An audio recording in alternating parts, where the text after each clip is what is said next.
A few nights ago, I had one of those moments where I had reached the limit of what I had been carrying. I now kind of feel like I should hesitate a little bit to use the word spiraling because I don't think that's exactly like what happened. I use the word spiraling, but it's really more of just surrendering and breaking down. I wasn't chaotic or like completely losing myself. I was still showing up, still taking care of my responsibilities and functioning. And I had reached the point where I couldn't carry the weight of everything the same way anymore. And it was hard. I cried a lot, and I talked to God in a way that felt just like it was probably one of the most raw and honest conversations that I've had with him in a really long time. But, as I was going through all of this, I never had a dramatic revelation. There wasn't some life changing answer that I got. There wasn't this overwhelming sense of peace that, like, suddenly made sense, and suddenly made everything make sense. I cried, I prayed, and then I went to sleep. That was my surrender. And I woke up the next morning with the exact same unanswered prayers and questions. One of the things that I did notice, though, is that I did wake up feeling a little lighter. Um, and it kind of got me thinking about something that, isn't really talked about enough is what do you do after surrender? Because, surrendering to God is not a one time event. If you've walked with Him for any amount of time, you know that surrendering happens in layers. You think you've surrendered fear until something happens and it makes you afraid again. You think you've surrendered control and then you're faced with like circumstances that you can't fix. Even, moments where you think you've surrendered your timeline until your life doesn't pan out the way that you expect it to. And now you're finding yourself surrendering all over again. But what happens after? I wanted to talk about that because it's important. For me, it was, I didn't wake up the next day kind of desperately searching for some sort of revelation. I didn't wake up trying to analyze every thought. I wasn't trying to force God to answer me. I just lived my life. I got up. I took care of the things that I needed to take care of, you know, engaged with the responsibilities that were in front of me. I was present. And I realized healing isn't just learning how to let go. Like, you literally have to learn how to live your life again afterwards. Because my circumstances, it didn't change overnight, right? During this moment of surrender, I begged God, I cried and I pleaded and I pleaded and I pleaded for an answer, and I did not get one. So I'm still waiting. Still don't have all the answers. But I woke up the next day and I had this moment where I just felt like something kind of shifted in me that went from, okay, I need certainty right now during that moment of surrender to, well, at least I know enough to take the next faithful step. Because during my surrendering, I was, asking God, like, how do I solve everything? And then I woke up the next day and I'm like, all right, well, how can I steward what's in front of me today? And, one of the biggest things that I've noticed is that when you're going through fear, it literally narrows your perspective. When you're overwhelmed, your brain becomes so threat focused that all you can see is what's wrong and what hasn't happened and what we're waiting on and afraid of. And in those moments, we usually don't have the emotional capacity to see the full picture. And so, I had gone through this moment of surrender, and I basically cried out all of the fear that I had and I brought it to God. And the next day, when I felt way more regulated emotionally, I felt my perspective expand again. The next day, Maybe it's just because I cried it all out and I had nothing else left to give. But the next day, I started to remember things that I had forgotten. I started to notice the ways that God had been faithful and I started to recognize the growth that has already happened in me during this season. And I was able to acknowledge things that I could genuinely look forward to. And I just started remembering that just because something hasn't happened yet doesn't mean it's never going to happen. And I think that's part of that's part of what stewardship is after you surrender. It's when you learn how to take care of yourself so that you don't stay in survival mode longer than necessary. Where you have to learn how to intervene before the pressure cooker explodes. One of the ways that I've been trying to do that is by paying attention to my thoughts earlier. Because I've noticed that when I reach my breaking point, it's not usually because of one bad day. It's because I had spent weeks or days just over analyzing everything. And I let fear just become the loudest voice in the room.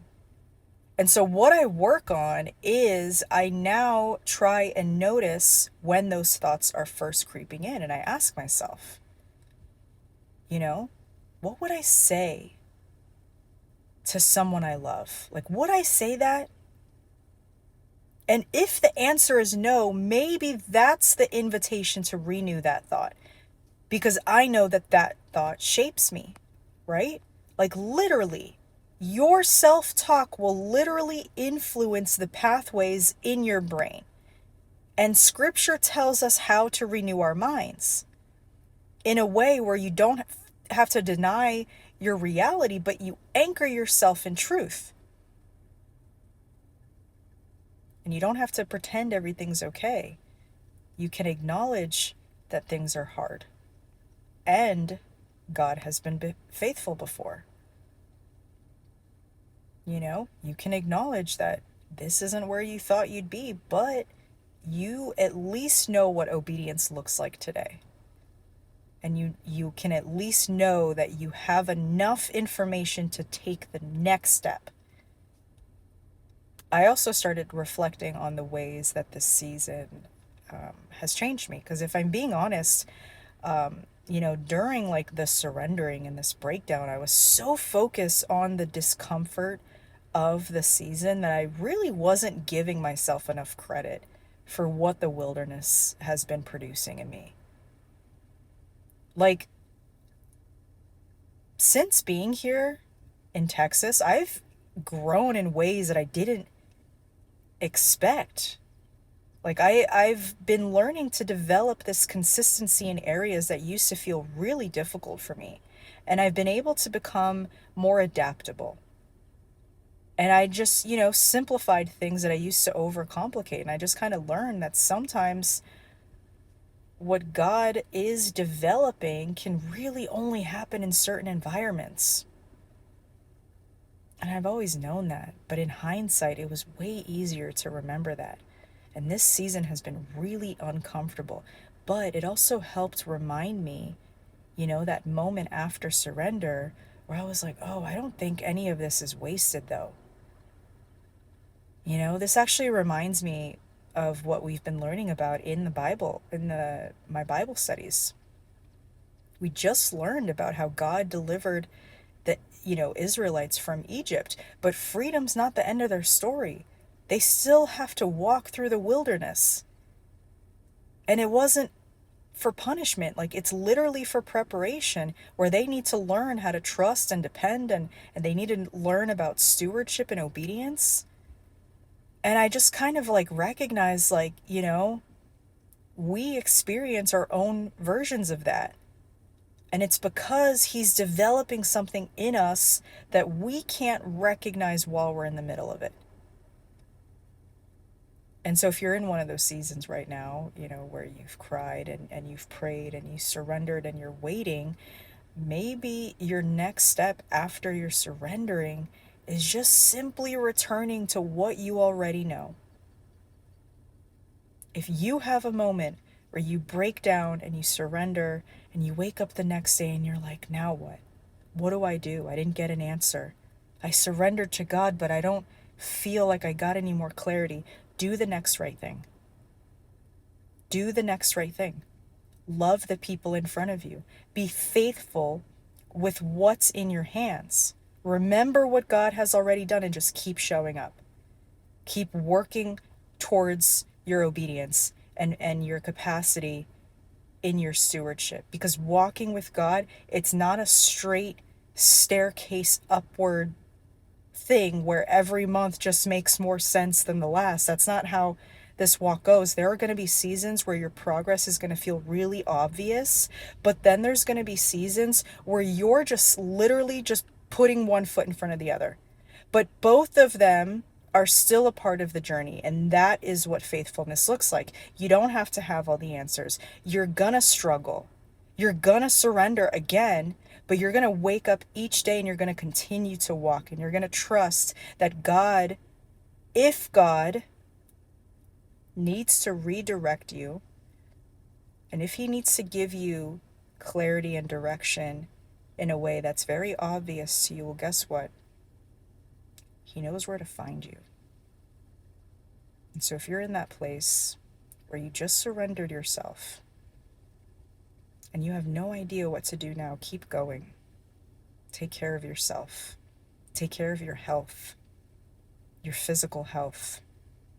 Continue to work on the things that you know would help you improve. Remember what is true and just do the next right thing. And trust that the same God who met you in the breakdown is still walking with you in all of these ordinary moments afterward. If this video resonated with you, and you're looking for a place to continue growing in your faith alongside other people who are navigating, life and struggles, I'd love for you to join my community. I host live Bible studies throughout the week where we are walking chapter by chapter in Scripture, and we talk about what it looks like to apply God's Word to our everyday lives.